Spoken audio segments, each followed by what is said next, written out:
Bom dia a todos, bom dia a todas, bom dia para você que nos assiste pela Pop TV em Sobradinho e Porto Alegre. Sejam todos muito bem-vindos e bem-vindas a mais um ICL Mercado Investimentos. E hoje é a ressaca da Super Quarta, né? Então a gente vai contar para vocês o que aconteceu aqui no Copom, né? O que foi sinalizado logo em seguida. A gente vai falar como isso impacta a sua vida em diferentes esferas. Então, para quem tem renda fixa, para quem tem renda variável, para quem tem dívida ou quer ter. E a gente vai fazer aquele raio-x de como é que estão aí as projeções de inflação e as taxas de juros reais, porque o Brasil caiu um pouquinho no pódio, mas a gente continua brigando ali pelas primeiras posições com outros países. Então hoje é dia de destrinchar todo esse mercado de juros, mas também saíram projeções do boletim macrofiscal, a gente vai contar para vocês tudo isso, mas antes eu vou dar bom dia para o Panunzi. Bom dia, Panunzi, como você está? Bom dia, Débora, bom dia para o pessoal que está em casa assistindo. Dia quente hoje, né? Porque todo mundo preocupado aí com como é que vai orientar os investimentos. 14,25 é um número invejável aí, né? Invejável no sentido negativo, né, Débora? Porque, pelo amor de Deus, cada pontinho desse a mais na dívida são 70 para 80 bilhões a menos disponíveis para o governo investir, né?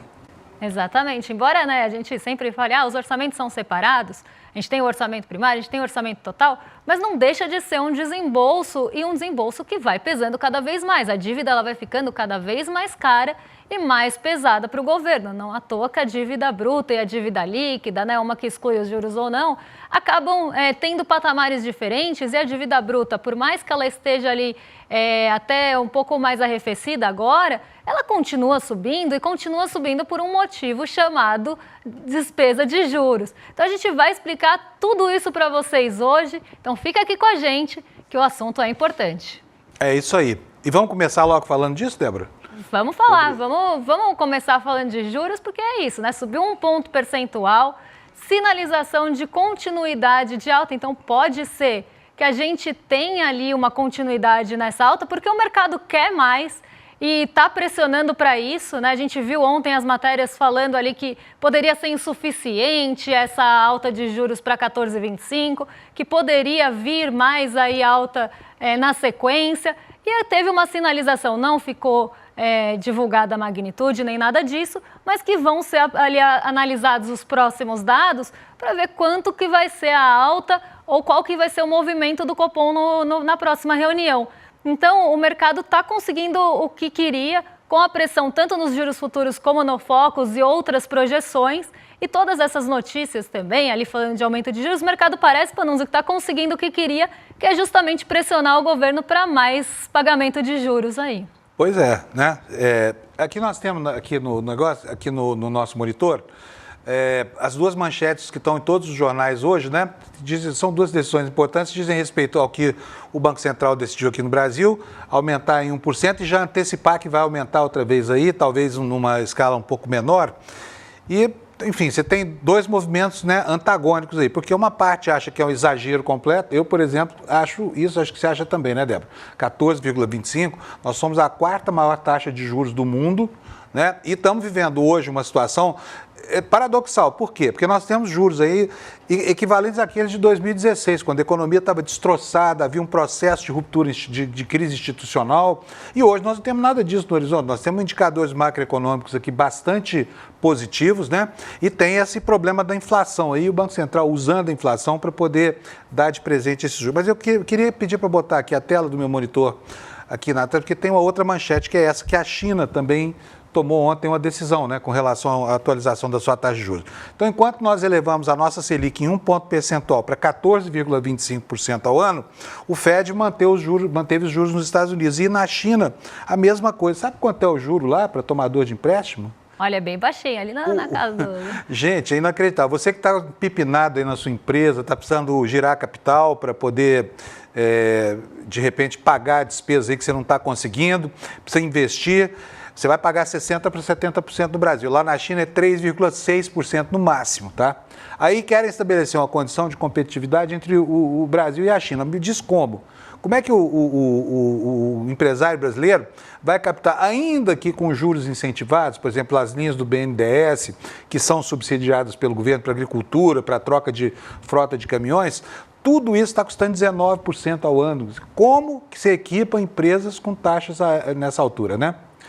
E Débora, tem uma curiosidade hoje, porque isso mexe com o estoque da dívida, mexe com o volume da dívida, mas mexe também com investimentos privados, né? Está todo mundo querendo saber qual é o melhor investimento. Eu, mesmo que tenho investimentos muitíssimo modestos, fico aqui toda vez me perguntando, mas quem é que me paga essa variação? Quem é que me paga esse rendimento? E a gente está vendo aqui, por exemplo, na taxa Selic, nós temos uma variação de 14,25 agora no ano. A Selic ancora quase tudo, né? Ela não ancora legalmente tudo, não há uma relação de causa e efeito, mas na prática ela é o grande indexador brasileiro. Aí, eu queria muito que você me explicasse não só qual é o melhor investimento num cenário como esse, mas também qual é o ganho real dessas aplicações em relação, se você puder, por exemplo, me dizer isso em relação aos Estados Unidos e à China, eu vou ficar muito contente. Olha, a gente até separou já para responder essa pergunta aqui, como é que fica a projeção dos juros reais, né? Porque quando a gente fala de juros reais, a gente não pega a inflação de agora. A gente pega uma projeção da inflação para os próximos 12 meses. Então, a gente pega a taxa nominal dos países, desconta, e não é uma conta de subtração, tá, gente? Antes que vocês tentem fazer em casa, é uma divisão. A gente desconta essa inflação projetada e chega nos juros reais. Então, quanto você ganha de juros reais aqui no Brasil, se você considerar a inflação de 5,02, que é o que está projetado aqui? Você ganharia de juros acima da inflação? Então, aqui a gente está falando juros acima, já descontando a inflação projetada de 5,02, que está maior que a do Focus. Então, é uma inflação não tão conservadora, na verdade, muito conservadora, não tão ali otimista quanto a do Focus, que também não está otimista, mas seria 8,79% ao ano acima da inflação. E por isso que a gente ocupa a 4ª posição no ranking de juros reais. A gente estava no pódio, a gente estava no primeiro lugar no mês passado, mas a gente tem uma briga histórica, principalmente com a Turquia, que tem uma taxa nominal, então sem descontar a inflação, de 42,5%, só que lá a inflação projetada é de 27,33%. A Turquia ela vem enfrentando um processo inflacionário muito duro. E isso faz com que os juros reais... A Turquia vem enfrentando isso há décadas, né? Eles é. não conseguem resolver, como a Argentina lá do outro lado do mundo, né, Débora? Exatamente, por isso que a briga é justamente com eles. A Turquia é uma briga histórica que a gente tem, porque eles têm uma inflação muito alta e juros altíssimos por lá. Então, hoje, se você aplicar na Turquia, você ganharia 11,9% acima da inflação. Na Argentina, a taxa de juros está em 29%, a projeção é de 18,02% de inflação, o que leva os juros reais para 9,35%. E a Rússia em terceiro lugar, com 21%, inflação projetada de 11% e um ganho real aí de 8,91%, muito parecido com o Brasil. Agora olha dali para baixo, México, Colômbia, África do Sul, Hungria, Índia, Filipinas, todos ali abaixo de 5% de juros reais. E até teve um episódio interessante que em uma sala de aula perguntaram para um aluno mexicano: quanto você acha que é a inflação? Se não me engano, ele era mexicano. Quanto você acha que é a inflação aqui no Brasil e quanto a gente paga de juros e quanto é os juros reais? Aí ele pegou a base do México, então ele falou, deve ser ali mais ou menos perto dos 5% de juros reais. E quando ele descobriu que a gente pagava 8,79% de juros reais, com uma inflação projetada de 5%, porque veja bem aqui, não tem tanta diferença da gente para a Colômbia e para o México aqui na inflação projetada. Então, ele jogou ali perto da realidade que ele estava acostumado a ver. E ele quase caiu para trás quando descobriu que o Brasil pagava tudo isso de juros. Então, aqui a gente começa a ver, né, que olha como a inflação projetada desses outros países são muito altas. E aí a gente pensa, tem o risco do país, de você colocar o dinheiro lá. Então, a Argentina tem todo o processo inflacionário e outras questões que acabam deixando o risco de você, a gente fala até de questões institucionais, de você colocar o dinheiro lá e o mercado querer mais juros para deixar o dinheiro lá. A Turquia, a mesma coisa por conta do processo inflacionário. E a Rússia, eu não preciso nem falar que ela está com... Agora pode ser que isso tudo mude, mas ela está ali com sanções, ela tem uma série de questões por conta da guerra com a Ucrânia. Então, você teria que pagar um juros mais alto para você correr o risco mesmo de deixar o dinheiro lá. E aí a gente vê que o Brasil está logo em seguida, e eu sempre questiono aqui, né, que risco mensurado é esse, que risco que é medido, que coloca a gente com 8,79% de juros muito acima do México, que tem uma inflação projetada parecida com a nossa. Pode estar um pouquinho abaixo, mas olha a Colômbia ali, 4,58%. Se a gente pega a Hungria, por exemplo, olha aqui, 6,15% de inflação projetada, 0,57% de juros reais. Então o Brasil ele está um paraíso para o rentista, né? Se você quiser ganhar dinheiro, você se financia, né? Que é o que a gente chama de carry trade. Se você se financia fora do Brasil, pega dinheiro a taxas baixíssimas, então, por exemplo, se financia no Japão, pode até pegar nos Estados Unidos, mas lá a taxa está mais alta, e vem botar o dinheiro aqui para ganhar 14,25 e no final é capaz de você ganhar no câmbio e nos juros. Então é um negócio do Brasil, né? Eu ia falar da China, mas não é um negócio do Brasil aqui. Exatamente. Gostaria eu de ter acesso a esses bancos estrangeiros, porque eu ia pegar dinheiro no Japão a 2% ao ano e trazer para cá para ganhar 14,25. Tanto faz investimento pré-fixado ou pós-fixado, né, Débora? Agora eu quero matar o pessoal de inveja. Você quer ver só o que vai acontecer? Vou pedir para a nossa produção botar no ar esse slide aqui que eu preparei. Nós vimos os 10 países com as maiores taxas de juros do planeta. Agora nós vamos ver os 10 menores, tá? Só para vocês verem a diferença de tratamento. Peraí, está em tela cheia aqui, está em tela cheia. Vou esperar aqui a nossa produção. Vocês não estão recebendo em tela cheia? Está em tela cheia aqui, mas eu vou dizer... pronto, beleza, entrou aí. Olha só, a Suíça, é taxa de juros praticados, hein? Quer dizer, o cara vai ao banco na Suíça, ele vai pagar 0,25 ao ano. Por exemplo, o sujeito pegou 100 mil reais, ele vai pagar quanto, Débora? R$1.000, R$250 de juros ao final de um ano. No Japão, 0,5. Em Singapura, 2,44. E aí vocês veem, na zona do euro, 2,65. Canadá, 2,75. A mesma coisa na Coreia do Sul. A China, como eu falei no começo, 3,10. A Austrália, 4,10. Reino Unido, 4,50. Estados Unidos também, 4,50. Agora, estou falando aqui sobre o Japão, né? A gente, quando fala de juros, você não está falando de inflação. No Japão, tem uma inflação de 4% ao ano. E a taxa de juros é essa que vocês estão vendo aí, 0,50. Portanto, a taxa de juros real é negativa no Japão. E é bastante negativa, né? Quando é que nós vamos chegar a um patamar como esse? Eu acho que nunca, viu? Chegando aqui, né? Já jogando água no chope de todo mundo, jogando na areia na expectativa de todo mundo. Eu acho que a gente nunca vai chegar a um patamar de juros negativos dessa forma, até porque o Japão é um caso bem específico, né? O Japão ele tem toda uma questão de armadilha, de liquidez, que ele vem arrastando isso desde os anos 90, pela forma que cresceu e pela cultura japonesa, tem toda uma questão, por conta das guerras, de poupança muito alta. Então, por mais que a taxa de juros lá não fosse atrativa de forma alguma, as pessoas continuam deixando dinheiro ali guardado e não estimulando a economia. Então, o Japão ele tem uma série de peculiaridades. Mas mesmo se a gente pega outros países que têm ali essa taxa de juros ou negativa ou real muito baixa, a gente vê que tem ali um cenário, inclusive quando a gente vê PIB e tudo mais, né, não são países ali que enfrentam os mesmos problemas que a gente. E a gente pode até pensar, tem o risco do país, que isso é metrificado para ver o quanto aquele país vai pagar de juros, mas aí é meu questionamento mesmo. Que risco de país que a gente tem aqui no Brasil, o que a gente tem de tão arriscado para levar os juros para esse patamar? Eu vejo mais como uma pressão mesmo, vindo de mercados financeiros, vindas de juros futuros, para que isso seja mantido. É uma lógica que é muito difícil de se romper. Porque vamos pensar aqui, a gente tem uma taxa de juros de 14,25. Aí vocês podem questionar aí no chat, devem estar questionando. Mas não mudou o presidente do Banco Central? Por que ele continua praticando a mesma lógica do presidente anterior? Porque ele está inserido, sim, em uma lógica que é muito difícil de romper. Já existe toda uma desconfiança em relação ao Galípolo, só por ele ser quem ele é, por ter sido indicado por um governo um pouco mais progressista, por ele ter vindo ali de uma escola de formação não tão ortodoxa. Então, o mercado ele já fica com o pé atrás, ele já vai colocar uma lupa maior no Galípolo.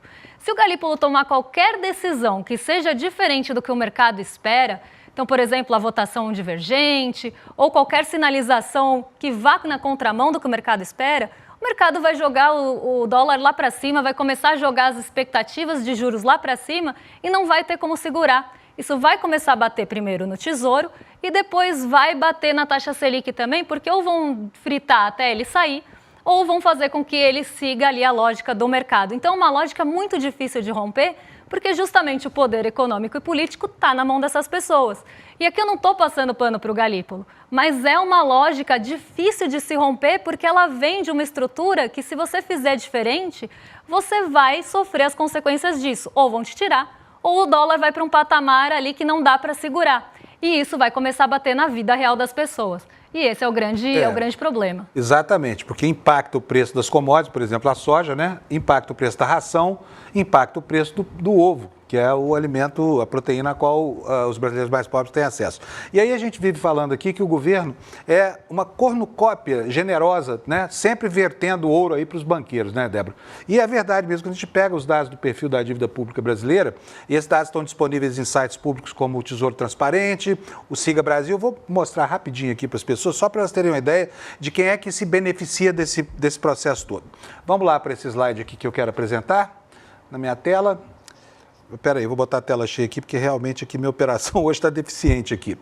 Já vai aparecer aí para vocês, mas eu vou antecipar aqui ao slide para não perder tempo. Olha, a dívida pública hoje está aqui, ó, 7 trilhões e 300 bilhões de reais. Então imagina quanto é 1% ao ano de juros incidindo sobre isso aí. Por isso a gente fala em 70, 80 bilhões e é uma conta difícil de fazer, a gente depois explica por quê. Desse total, olha só, o governo emitiu títulos no valor de 146 bilhões no ano passado e resgatou 255. Portanto, em tese, a dívida teria diminuído, o que não ocorre nunca, porque quando tem uma pancada de juros dessa, a dívida volta a aumentar. Quem é que ganha? Como é que é composta essa dívida? Nesse gráfico que está aqui mais pertinho de mim, vocês podem ver aqui, olha, que o refinanciamento da dívida tomou 607,6 bilhões de reais. Esse gráfico de pizza aqui corresponde ao total de tributos arrecadados pela União, dá 1 trilhão e 500 bilhões de reais, né? Mas, descontada primeiro a parcela que vai para os banqueiros, o que sobra são 752 bilhões. Ou seja, metade do orçamento brasileiro vai custear a ciranda financeira, né? E dessa metade destinada ao sistema financeiro, quase metade, são 41,57. Só essa curvinha vermelha aqui em cima, que você está vendo aí, olha, no alto desse primeiro disco de pizza, representa o que é pago de juros, tá? O resto tudo é rolagem da dívida. E a rolagem tem duas maneiras de compreender, a Débora depois ensina pra gente. Uma que ela, no orçamento, é considerada despesa, né? E na prática, ela é considerada apenas troca de título, né? É mais ou menos assim, ó, o governo paga um cartão de crédito com o outro, não é isso, Débora? Exatamente. É como se você tivesse vários cartões ali com um limite muito alto, porque para conseguir fazer isso tem que ter um limite muito alto. Então chega a fatura de um cartão, você paga no outro e rola para o próximo mês. Quando chegar a fatura daquele cartão, você paga no cartão anterior e você vai rolando. O governo ele nunca paga a dívida de fato. Ele emite novos títulos que vão pagar essa dívida. Então, se você tem uma dívida pública vencendo, ele vai emitir um título com um vencimento mais longo e vai rolar aquilo. Então, esse dinheiro não sai de fato do caixa, assim como aquela repartição, ela fica ali também entre os outros entes, então estados e municípios. Então, essa parte do orçamento que a gente está vendo ali, ela não é uma despesa de fato, mas a outra é. E aí a gente divide o orçamento em duas partes, que é o orçamento primário, que tem ali as despesas com saúde, com educação, para o governo funcionar mesmo, e a gente tem o orçamento total, que inclui todas essas despesas financeiras também. Então a gente sempre divide porque uma coisa ela fica separada da outra, para ninguém também questionar por que você está destinando dinheiro para isso e não para aquilo, porque os orçamentos são separados mesmo, existe o orçamento primário e o orçamento total, justamente para que isso não aconteça. Mas é inegável falar, né? Não dá para negar que a gente tem ali uma grande parcela, ainda que do orçamento total, sendo destinada para grandes bancos. E quando a gente pega justamente a estrutura da dívida, a gente consegue ver isso, porque a maior parte da dívida pública não está com a gente.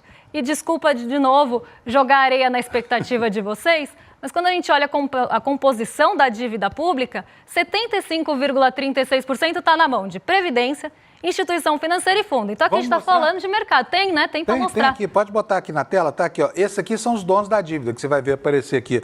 Olha quem são, né? Quer falar, Débora? Aqui, ó, só somar esses três aqui, ó. Previdência, instituição financeira e fundo já dá 75,36. Aí você pode somar os não residentes, que é quem vem de fora aplicar aqui. Mais 9,94%, né? Aqui 9,94%. Isso já dá 85% da dívida na mão dessas pessoas. Aí a gente tem ainda seguradoras, tem os outros, o governo mesmo, mas vamos considerar a seguradora, porque também ali Está na esfera do mercado financeiro? 4,01. Só aí 90% da dívida já está na mão, ou do mercado financeiro ou de não residentes. E tem os outros, que a gente está aqui. Os outros somos nós. Somos, né? 7,22%. Então a gente vê que quem realmente se beneficia desse movimento de aumento de juros, dessa questão da dívida pública aumentar a taxa, né, aumentar o pagamento de juros por conta de um aumento de Selic, porque isso acaba influenciando em todos os outros títulos. A gente não pode ser inocente de achar que o pré-fixado não vai subir também, ou o IPCA+ não vai subir. Vão subir todos os títulos. E aí, quem que vai se beneficiar? 90% do dinheiro ali vai para a mão das instituições financeiras. Então, a gente precisa ter isso em mente para poder criticar, sim, esse aumento dos juros, porque não traz nada de bom para as pessoas. O crédito fica mais caro. Ah, mas o meu CDB vai render um pouquinho mais. O seu CDB vai render um pouquinho mais. Então, claro, tem esse lado, meu CDB pós-fixado. Ou, a gente vai ter uma queda do dólar porque vai entrar mais dinheiro aqui buscando de forma especulativa. Sempre tem que pensar nisso. Vai entrar mais dinheiro aqui para que o dólar vai cair porque vai entrar mais não residentes buscando essa dívida, naquele movimento de carry trade que a gente estava contando para vocês. Então vai se financiar lá fora e vai entrar dinheiro aqui. Tá, vai entrar dinheiro aqui e vai cair o dólar. Mas o custo disso é muito alto para o Tesouro e o custo disso para o Brasil também é muito alto. A gente pode pensar, tá, meu CDB vai melhorar. Mas também, por outro lado, a renda variável vai cair. Por quê? Diante de um cenário incerto, onde você acha que as pessoas vão pôr o dinheiro?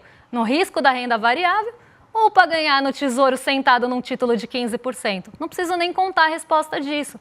E a gente pode fazer um paralelo para o setor produtivo. Você acha que vai colocar o dinheiro em risco e arriscar ali na produção, tomar dívida alta para colocar aquela operação em pé? Ou vai sentar num título de 15% que não está difícil de achar hoje em dia, até no próprio Tesouro? Vai sentar num título de 15%. Então, isso começa ali a cercar a economia. Aí ontem a gente estava falando, até eu vi no chat alguém falando, mas vocês não falaram o que a Magazine Luiza falou sobre a taxa de juros, só falaram que eles não são ouvidos.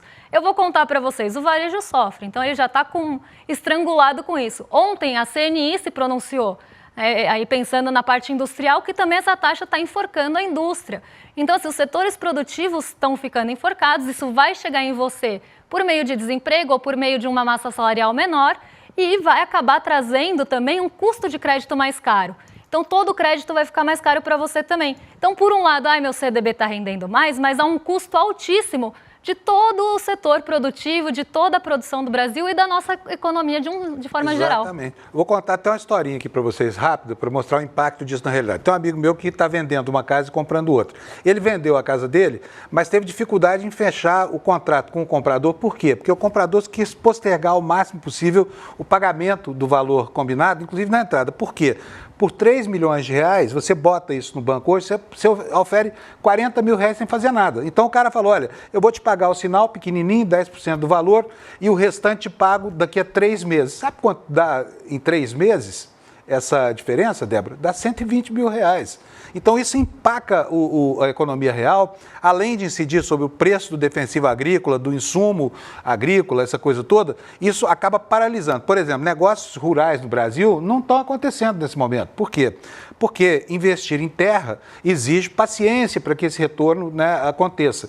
E hoje é muito mais fácil pegar esse dinheiro todo, você vai pagar aí milhões por uma propriedade rural, bota no banco, porque isso rende muito mais do que qualquer atividade produtiva. E esse é o parasitismo, né, que nos acomete a todos, atrapalhando a nossa vida, né? E numa lógica dificílima de romper, porque quem consegue negociar mercado a ponto de mexer com expectativa de dólar e mexer com juros futuros é o próprio mercado financeiro que está se beneficiando desse movimento todo.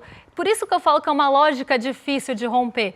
Porque se você fizer qualquer coisa que desagrade esse mercado, seja na política monetária, na política fiscal ou em qualquer outra política, eles vão operar de uma forma que vai gerar uma série de consequências negativas também para manter os seus privilégios lá em cima, como, por exemplo, essa Selic que vocês estão vendo aqui embaixo de 14,25. É uma situação difícil que a gente está, viu, Panu? Difícil, né? Ô, Débora, nós temos uns minutinhos. Eu queria te perguntar aqui, até como orientação para as pessoas. Como é que ficam os investimentos? No que a pessoa aposta? Porque tem uma pleiade de investimentos que você pode optar. A gente nunca sabe se é melhor fazer renda fixa, renda variável, se é pós-fixado, se é pré. O que é bom nessa hora de juros tão altos, tendentes ainda a aumentar no futuro imediato? Olha, aí a minha resposta vai ser a minha resposta clássica, porque depende. Depende de uma série de fatores. Depende se você tem prazo para esperar, Se você não tem, se você vai precisar desse dinheiro mais rapidamente. Então, se você precisar fazer aquele colchão de liquidez e uma reserva de emergência, então que a gente fala uma âncora de segurança e colchão de liquidez na carteira, aquele dinheiro que você vai precisar logo menos, então vai precisar tirar de algum lugar, aí você vai mais para um Tesouro Selic, porque, gente, um Tesouro Selic, pensando no país, aí eu estou falando de emissões soberanas, não estou nem entrando nas emissões bancárias, pagando 14,25% ao ano, não é pouca zero, coisa. Né? Risco zero. Risco zero, porque a nossa taxa livre de risco é a Selic. Se você coloca ali num Tesouro Selic, você vai correr o risco do país, claro, mas é a nossa taxa livre de risco. Então, você vai ganhar 14,25 sem risco nenhum. Agora, você pode pensar, pô, Débora, posso deixar por mais um tempinho ali. Aí você vê quanto está sendo negociada a taxa pré-fixada ou o IPCA+. O IPCA+, é mais para quem quer se proteger da inflação, tem um compromisso futuro, não quer perder poder de compra e quer ter um ganho real. Gente, o Tesouro IPCA+, está pagando mais de 7 aqui no Brasil. Eu só vi um cenário como esse lá em 2015 mesmo, com toda a questão que estava posta naquele momento também e de processo rolando. Então, aqui a gente tem um patamar de 7 e pouquinho, né? Porque isso muda todo dia, então não vou cravar aqui, e muda inclusive ao longo do dia. Uma taxa muito alta para você ganhar acima da inflação, mas isso precisa ter prazo, é para deixar lá para o futuro. Se você também quer prefixar uma taxa e saber o quanto você vai ganhar ao longo de todo o período, você tem títulos pré-fixados no próprio Tesouro e até fora dele que estão pagando muito bem e você sabe que mesmo que se a Selic cair num longo prazo, você vai continuar ganhando aquilo. Então, assim, são taxas muito altas que ficam difíceis de competir. Por isso que outros fundos multimercado estão apanhando tanto. É difícil bater 14,25 e ganhar mais que isso. Então, para quem precisa daquele dinheiro mais imediato, quer ali um colchãozinho, uma reserva, a Selic está um excelente negócio e você vai ganhar muito. Mas como falei, né, ganhar muito assim, ganhar 14,25 sem risco. Às vezes uma ação não paga isso, porque ela tem risco e volatilidade. Então, assim, como falei, fica difícil de competir e justamente porque fica difícil de competir, isso vai estrangulando tudo no médio prazo. Especialmente a malfadada caderneta de poupança, né? Que é um instrumento de economia popular, cada dia que passa menos interessante, menos rentável, né? E que vai desaparecendo aí, porque os saques estão sempre superando os novos investimentos. Isso, né? Encarece crédito imobiliário, é bem importante a gente falar. Muito bom. Bom, estamos chegando ao fim. Acho que nós temos que dar uma mensagem de resiliência para as pessoas que estão nos assistindo, né? Para saberem como é que enfrenta esse momento delicado da economia brasileira, né, Débora? Pois é, precisa de quase uma maratona mesmo que a gente está aqui enfrentando e precisa mesmo de resiliência e por isso, né, a gente vai lançar aqui o Psicologia do Esporte Ciência da Superação, com nomes aí importantíssimos, né, do esporte. Então a gente vai ter o Mark Allen, por exemplo, que é 6 vezes campeão mundial do Ironman. A gente tem o Eduardo Moreira, a Joana Maranhão e o Marco Schultz aí, pensando numa coisa mais da mente. Então é mente, corpo e todas essas lendas do esporte ensinando você como encontrar a performance para superar os limites no esporte da vida e, né, no esporte de uma forma geral. Então é dia 30 de março, domingo, às 8 horas. A gente vê aí todas essa questão da superação e da psicologia do esporte. Muito interessante aí essa aula que vem e esse encontro que a gente vai ter com essas lendas aqui. E se você ficou interessado, faça logo sua inscrição. Precisa da inscrição, é de graça para quem é afiliado ao ICL, para quem não é, tá aqui embaixo aqui, ó, iclmercado.com.br. É só ir aí, você deixa lá seu endereço de e-mail e aí a gente mesmo lembra você desse evento tão importante para quem busca motivação para enfrentar, né, os trancos e barrancos da nossa economia. Pois é, e aí se você não quiser digitar, é só estar com o celular na mão, já escaneia aqui o QR Code e você vai para a página também. E agora a gente entrega para os nossos vizinhos de cima, antes que os rolezeiros do chat comecem a cobrar. Agora vocês ficam com o Rolê ICL na sequência, com o William De Luca e Guga Noblar. Eu invadi o Rolê ICL hoje, invadi o cenário e até peguei uma caneca do Guga, viu? Então daqui a pouco vocês vão ver. E a gente volta amanhã para mais um Mercado de Investimentos e a gente traz toda essa atualização para vocês. Um beijão e até lá. Até amanhã. A gente resolveu reunir as maiores lendas do esporte no mundo inteiro para ensinar para a gente o que a gente pode fazer para encontrar a nossa melhor versão, seja no esporte ou na vida. Estamos falando de campeões olímpicos, estamos falando de médicos, de psicoterapeutas, de fisioterapeutas, de pessoas que fizeram história transformando atletas e verdadeiramente transformando as suas modalidades. Essa jornada vai ser uma jornada que vai transformar a sua vida e a sua saúde. Não importa se você tenha 12 ou 90 anos de idade. E começa no dia 30 de março com uma aula com Mark Allen, o maior triatleta de todos os tempos. Ele que venceu 6 vezes o Ironman no Havaí e vai nos ensinar coisas que a gente vai poder aplicar para o resto da vida. E no dia 30 de março, a gente vai estar junto às 8 horas da noite.